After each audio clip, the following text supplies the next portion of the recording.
Imagine one day you receive a mysterious package. There is no note saying who sent the package or why it's been sent to you. Confused but curious, you open the package to find a book, How to Build a Time Machine.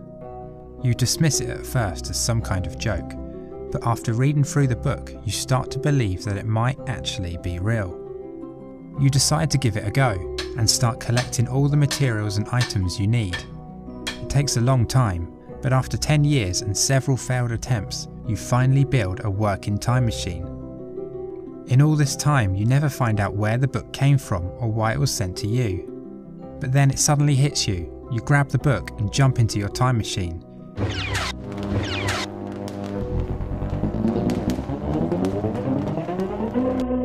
You travel back in time 10 years, leaving the book for your younger self to discover.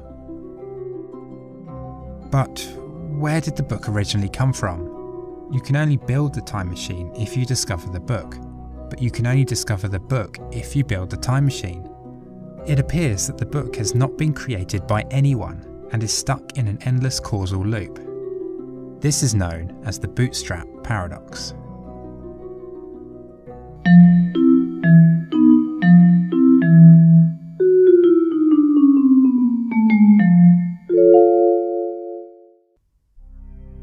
The bootstrap paradox works with an object like the book, a piece of information, or a person. Imagine you go further back in time and meet a young Albert Einstein before he was famous. You tell him about the theory of relativity, which he later publishes, and many years later you learn about in school. So who here came up with the theory? Or perhaps you decide to go back to the late 1500s to meet a young William Shakespeare. However, you're not able to find him anywhere, and no one has even heard of him. Luckily, you brought the complete works of Shakespeare back in time with you, and decide to start publishing his works as your own. In other words, you are and always have been William Shakespeare. The bootstrap paradox goes against our understanding of cause and effect. An event A in the past causes event B in the present, which will cause event C to happen in the future. Time passes in a straight line from A to C, with the future always uncertain and dependent on our actions in the past and present. In the paradox, event C causes event A, which would mean that the future event has already happened. This obviously doesn't fit with our linear understanding of time, suggesting that the past, present and future are all equally real, whilst we only subjectively experience the present moment. This has big implications for free will. Does our time traveller have the choice to build the time machine, or is it already determined that he will build the time machine, otherwise how else could he have received the book? One possible solution is the idea of multiverse time travel. When our time traveller goes back in time, they arrive in a different universe, a duplicate of the one they left, which is identical up to the time they arrive.